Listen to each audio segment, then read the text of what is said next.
अस्सलाम वालेकुम मेरे प्यारे दोस्तों, आप सभी का स्वागत है एमआईएम न्यूज मधुपुर चैनल में। दोस्तों, इस वीडियो के अंदर बात करेंगे 5 दिग्गज नेताओं के बारे में और 5 दिग्गज नेताओं में से एक दिग्गज नेता की शानदार जीत हुई है। और शानदार जीत होने के बाद जिस तरह से किशनगंज लोकसभा सीट से और औरंगाबाद लोकसभा सीट से और आसाम से बदरुद्दीन अजमल साहब की हार, और वहीं बिहार के अंदर जिस तरह से मरहूम शहाबुद्दीन की पत्नी हिना साहब की हार हुई है, ये 4 लोकसभा सीट पर जिस तरह से हार हुई है और काफी देर तक वहां पर काउंटिंग चली, किसको कितना वोट मिला और कितना वोटों से हारे हैं, आप लोगों को इस वीडियो के अंदर 4 दिग्गज नेताओं के बारे में आप लोगों को बताएंगे। तो इस वीडियो में अंत तक बने रहें। तो दोस्तों, आप स्क्रीन पर देख सकते हो, ये 4 दिग्गज नेताओं के बारे में आप लोगों को बताएंगे। इम्तियाज जलील साहब के बारे में, बदरुद्दीन अजमल साहब के बारे में, अख्तरुल ईमान साहब के बारे में और मरहूम शहाबुद्दीन की पत्नी हिना साहब के बारे में बताएंगे।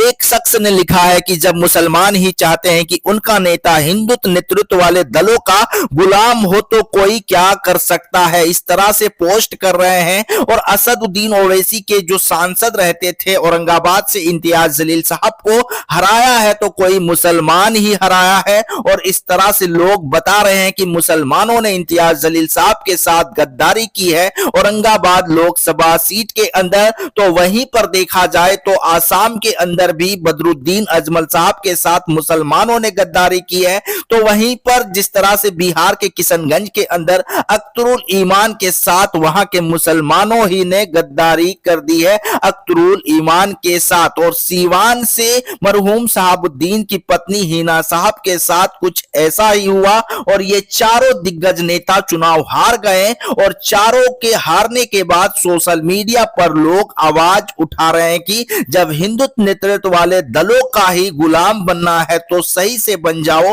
फिर नेता क्यों चुनते हो और क्यों नेताओं के पीछे भागते हो। जब कोई भी मसला होते हैं तो असदुद्दीन ओवैसी, इम्तियाज जलील साहब, बदरुद्दीन अजमल साहब, अख्तरुल ईमान साहब बेबाकी के साथ मुसलमानों के हर मसलों पर बोलते हैं और बोलते रहेंगे। अब इस वीडियो के अंदर बताएंगे कि इम्तियाज जलील साहब आखिरकार कितने वोटों से औरंगाबाद लोकसभा सीट से वो चुनाव हार गए।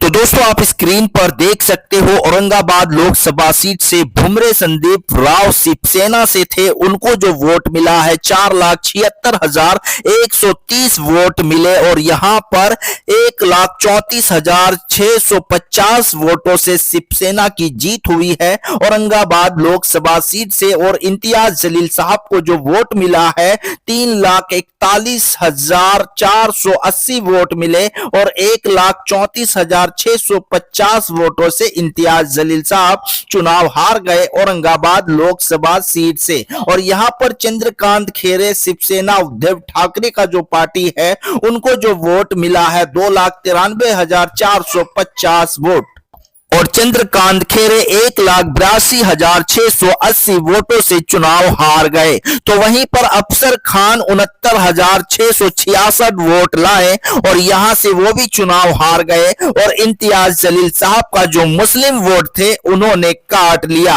और इस तरह से औरंगाबाद का जो नतीजे आया सामने। तो दोस्तों, औरंगाबाद के अंदर जिस तरह से इम्तियाज जलील साहब ने 5 सालों के अंदर काम किया और 5 साल विधायक रहने के बाद जो काम किया, वाकई में औरंगाबाद की जनता इम्तियाज जलील साहब के साथ है। औरंगाबाद के अंदर जिस तरह से हिंदू, मुस्लिम, सिख, ईसाई, दलितों ने औरंगाबाद के अंदर इम्तियाज जलील साहब को चुन कर लाए थे और इम्तियाज जलील साहब हर एक मुद्दे के अंदर वो आवाज उठाते थे। और सदन के अंदर जिस तरह से इम्तियाज जलील साहब और असदुद्दीन ओवैसी साहब बेबाकी के साथ मजलूमों के लिए, गरीबों के लिए, दलितों के लिए, मुसलमानों के लिए, हिंदुओं के लिए हर एक मुद्दे पर असदुद्दीन ओवैसी के सांसद इम्तियाज जलील साहब बेबाकी के साथ आवाज उठाते थे, उनको हक दिलाने की बात करते थे, हक छीन कर लाते थे। और इम्तियाज जलील साहब ने औरंगाबाद के अंदर, औरंगाबाद लोकसभा क्षेत्र के अंदर उन्होंने जो काम किया है, सभी की लोगों के सामने है।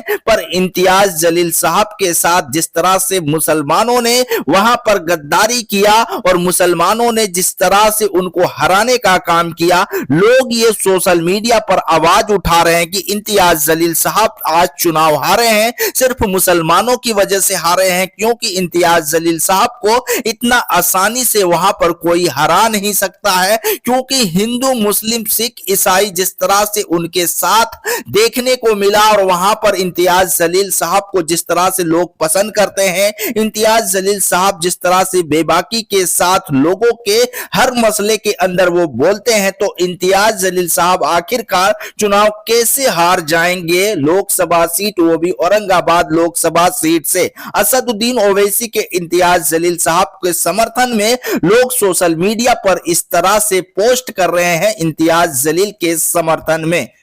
तो दोस्तों आप इस वीडियो के अंदर बात करेंगे बिहार के किशनगंज लोकसभा सीट के बारे में और एमआईएम पार्टी के विधायक अख्तरुल ईमान के बारे में, उनको कितना वोट मिला है और कितने वोटों से वो चुनाव हारे हैं, और कांग्रेस पार्टी की शानदार जीत हुई है किशनगंज लोकसभा सीट से। मोहम्मद जाबिद जिस तरह से चुनाव जीतते आ रहे थे, फिर से उनको जनता ने पसंद की है किशनगंज लोकसभा सीट के अंदर। आप स्क्रीन पर देख सकते हो 4,28,50 वोट मिले हैं मोहम्मद जाबिद को और 59,692 वोटों से वो चुनाव जीते हैं। तो वहीं पर मास्टर आलम जो जेडीयू जनता दल यूनाइटेड के वो पार्टी के नेता हैं, उनको जो वोट मिला है 3,43,158 वोट मिले हैं और 59,692 वोटों से वो चुनाव हारे हैं। और एमआईएम पार्टी के विधायक अख्तरुल ईमान को जो वोट मिला है 3,09,264 वोट मिला है, आप स्क्रीन पर देख सकते हो। और 93,586 वोटों से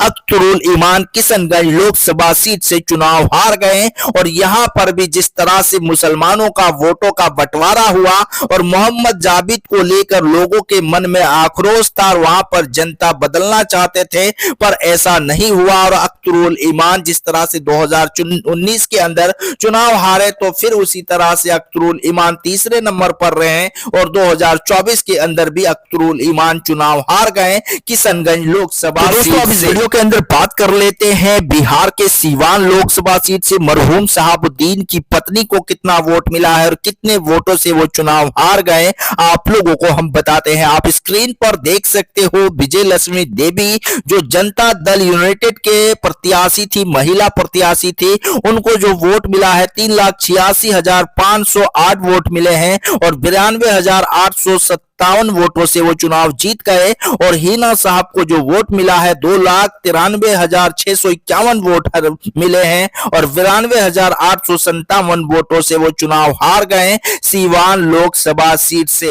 तो दोस्तों इस तरह से 4 दिग्गज नेताओं की हार हुई है और मौलाना बदरुद्दीन अजमल आसाम से भी चुनाव हार गए और हैदराबाद से ओवैसी की शानदार जीत हुई है और धमाकेदार जीत हुई।